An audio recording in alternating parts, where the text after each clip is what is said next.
उत्तराखंड में मदरसों को लेकर सरकार का एक बड़ा फैसला सामने आया है और इस फैसले की खूब चर्चा भी हो रही है। सरकार ने साफ कर दिया है कि अब राज्य में खुलने वाले नए मदरसों को सरकारी आर्थिक सहायता नहीं मिलेगी। अब सवाल ये है कि अगर सरकार पैसा नहीं देगी तो नए मदरसे चलेंगे कैसे? क्या पढ़ाई पर इसका असर पड़ेगा? और आखिर सरकार ने ऐसा फैसला क्यों लिया? आइए समझते हैं पूरी खबर। उत्तराखंड सरकार ने नए मदरसों को लेकर अपनी नीति साफ कर दी है। सरकार का कहना है कि अब जो भी नए मदरसे खोले जाएंगे उन्हें सरकारी अनुदान नहीं दिया जाएगा। उनके रोजमर्रा के खर्च और संचालन के लिए सरकारी फंड नहीं मिलेगा। अब सबसे बड़ा सवाल यही है कि फिर ये मदरसे चलेंगे कैसे?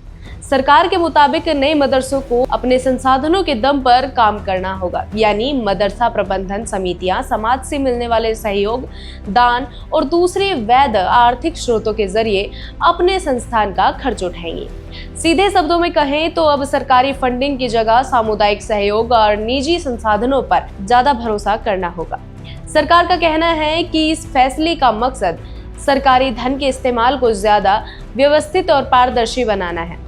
साथ ही नए संस्थानों को सरकार की ओर से तय किए गए सभी नियमों और मानकों का पालन भी करना होगा। हालांकि इस फैसले का मतलब ये बिल्कुल नहीं है कि नए मदरसे बंद हो जाएंगे या उनकी मान्यता अपने आप खत्म हो जाएगी। अगर कोई संस्था सभी कानूनी शर्तें पूरी करती है तो वह नियमों के मुताबिक अपना संचालन जारी रख सकती है। वहीं दूसरी तरफ कुछ मदरसा संचालकों और सामाजिक संगठनों का कहना है कि सरकारी मदद नहीं मिलने से नए मदरसे खोलना आसान नहीं होगा। उनका मानना है कि खासकर ग्रामीण और आर्थिक रूप से कमजोर इलाकों में शिक्षा संस्थान चलाने के लिए आर्थिक सहयोग बहुत जरूरी होता है। ऐसे में आने वाले समय में नए मदरसों के सामने वित्तीय चुनौतियां खड़ी हो सकती हैं। वहीं सरकार का पक्ष इससे अलग है। सरकार का कहना है कि यह फैसला शिक्षा संस्थानों को ज्यादा आत्मनिर्भर बनाने और जवाबदेही बढ़ाने की दिशा में उठाया गया एक कदम है। सरकार का जोर इस बात पर है कि सभी शिक्षण संस्थान तय नियमों के तहत पारदर्शी तरीके से काम करें।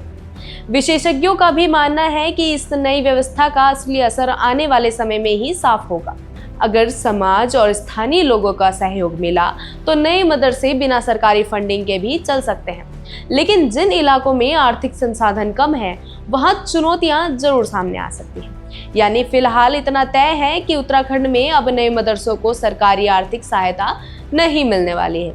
उन्हें अपने संचालन के लिए दूसरे वैध वित्तीय स्रोत तलाशने होंगे, जबकि सरकार की ओर से तय सभी नियमों और कानूनी प्रक्रियाओं का पालन करना भी जरूरी होगा।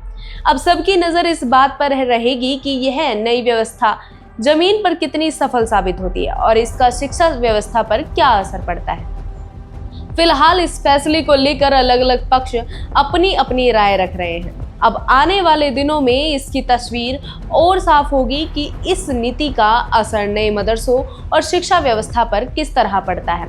फिलहाल इस खबर में इतना ही। उत्तराखंड की हर बड़ी भरोसेमंद खबर के लिए जुड़े रहिए द न्यूज़ वाला नेटवर्क के साथ। धन्यवाद।